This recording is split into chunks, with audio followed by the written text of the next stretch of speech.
Benarkah pokok atau dahan yang ditanam atas kubur itu mendoakan si mayat? Tidak benar, tetapi benar. Ada orang mati, ditanam ayah dia, yang ditanam pokok-pokok kecil pula atas kubur.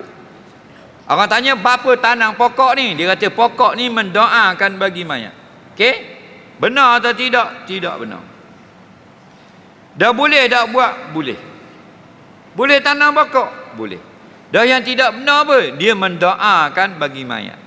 Dah yang benar pokok bukan berdoa bagi mayat. Pokok itu bertasbih kepada Allah. Okey? Satu hari Nabi berjalan. Kena alik lah. Apa? Nabi berjalan dengan sahabat ikut belakang. Siapa di depan tu Nabi berhenti. Ada dua kubur. Okey?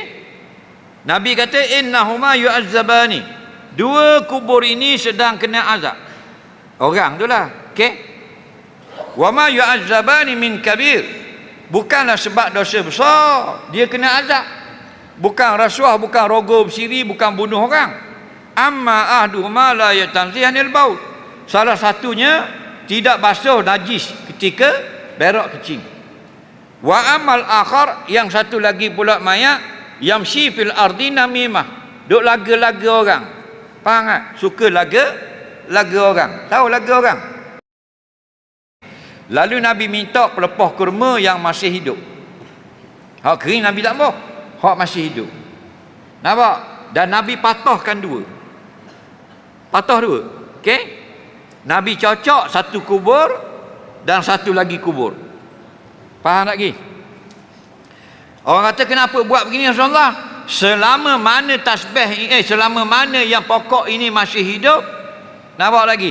Dia bertasbih kepada Allah, mudah-mudahan mendapat tumpang ringankan azab si mati di dalam kubur.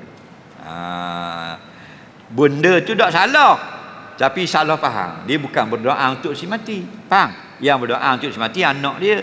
Awaladin salihin yad'ulah. Faham? Hak kita tanang ni, dia bertasbih kepada Allah. Semua yang hidup yusabbihna Allah, bertasbih kepada Allah. Tiap tempat yang bertasbih turun rahmat. Mudah-mudahan rahmat itu meringankan azab si mati. Nabi kata malam yai bisa, selama belum mati pokok ini dapat rahmat kepada si mati. Jelas lagi, bukan marah buat, ngaji dulu nak buat. Neh.